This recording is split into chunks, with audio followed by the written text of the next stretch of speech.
Question we have two identical copper spheres, दोनों का radius same है, आइडेंटिकल है, इसलिए हम मान रहे हैं कि मास और डेंसिटी दोनों भी सेम होगी।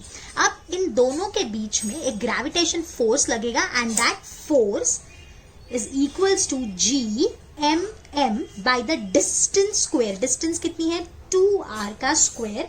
सो F इज मास को हम डेंसिटी इंटू वॉल्यूम लिख सकते हैं, तो हमने वही लिखा, उसका हम स्क्वायर कर देंगे डिवाइडेड बाय 2r का स्क्वायर, क्योंकि दो मास है ना बेटा। ओके तो अभी अगर अपन बाकी सारी चीजें देखें, कांस्टेंट कंसिडर नहीं कर रही हूं, सिर्फ r का relation. So F is directly proportional to cube का square, that is r raise to 6 divided by r raise to 2। तो यहां से हमने 2r कट गए तो हमको क्या मिला? F is directly proportional to r raise to 4. So the correct answer is option number C.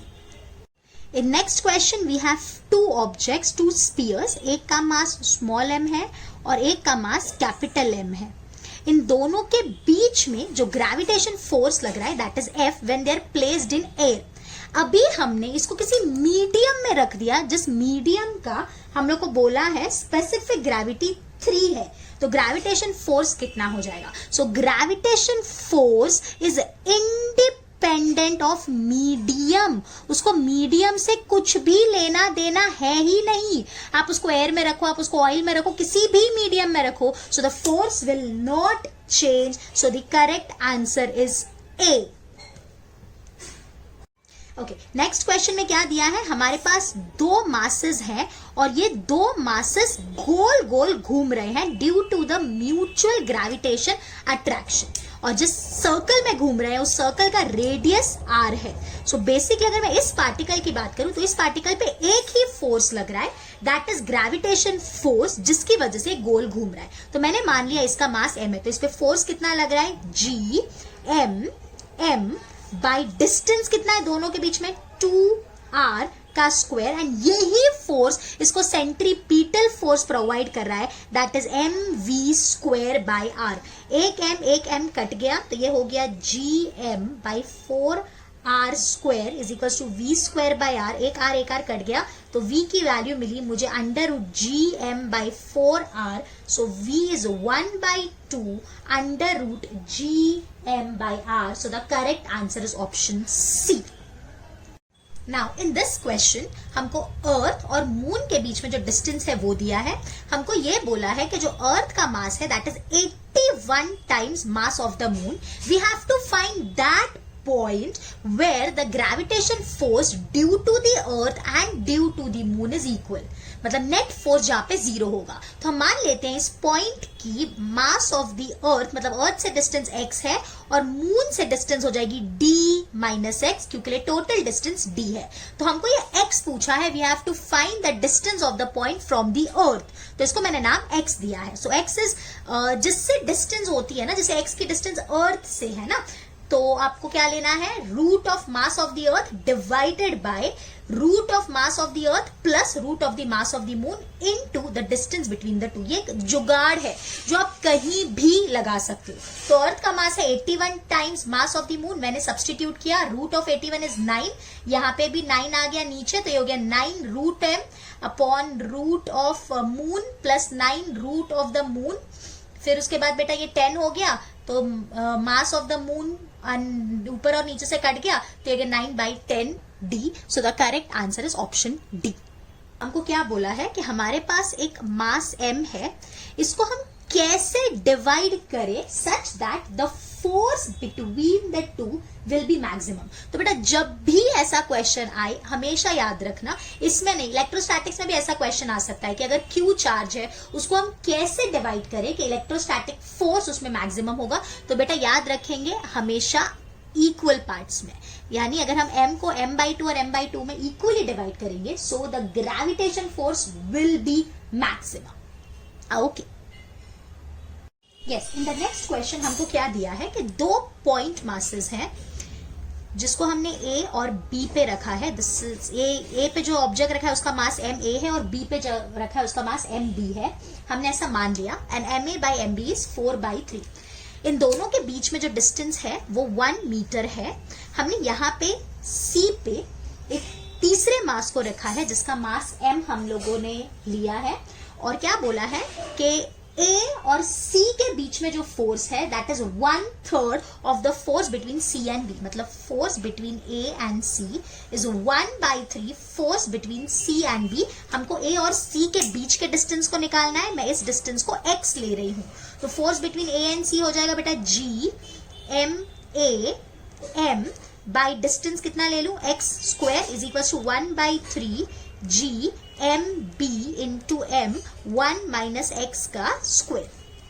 Ji M cut गया, ये एम ए की जगह मैं लिख सकती हूँ बेटा 4/3 एम बी, और ये x square is 1/3 1 minus x square, और ये एम बी तो है ही, ये एम बी कट गया, ये 3 कट गया, तो यहाँ से आया x square is equals to 4 1 minus x square, नहीं 1 minus x the whole square खाली, राइट। अब हम दोनों साइड रूट ले लेंगे, तो ये हो गया x is equals to 2 1 minus x, सो x is equals to 2 minus 2x, तो इसको ये साइड लेके आएंगे तो 3x इज इक्वल्स टू 2, सो x is 2/3, so the correct answer is option A।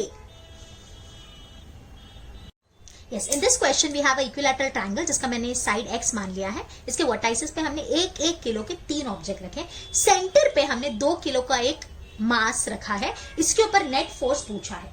तो बेटा जैसा आप देख सकते हो कि यहाँ पे ये वाला 1 kg को ऊपर की तरफ खींचेगा, ये वाला 1 kg को इस तरफ खींचेगा, और ये वाला 1 kg को इस तरफ खींचेगा, तो नेट फोर्स इस पे 0 आएगा सिमेट्री के हिसाब से। अगर यही स्क्वायर होता, रेक्टेंगल होता और सारे मासेस सेम होते तो नेट फोर्स 0 ही होता है, लेकिन अगर ये 2 kg होता या ये 3 kg होता तो आपको निकालना पड़ेगा, कैसे? Vectorly, this force and this force आपको वेक्टरली सॉल्व करेंगे तब आपको आंसर मिल जाएगा, बट इस केस में the net force will be 0, so the correct answer is option D.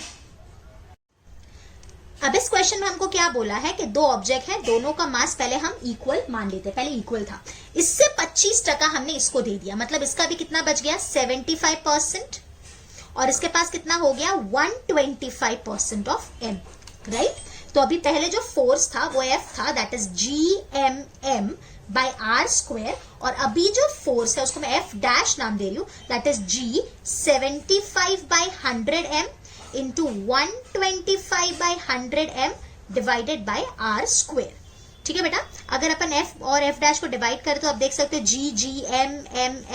R square cut गया, तो मुझे मिला F by F dash is 1/75/100 को अपन लिख सकते हैं 3/4, और 125/100 को अपन लिख सकते हैं बेटा 5/4, तो ये हो गया F by F dash is 1/15/16, 16 ऊपर चला जाएगा, so F dash by F is अपन को पूछा क्या है बेटा, F डैश पूछा है ना, तो F डैश मुझे मिल गया, मैं लिख देती हूँ F डैश, इसको ये साइड ले लेती हूँ 15/16F, so this is the answer, so the correct answer is option C।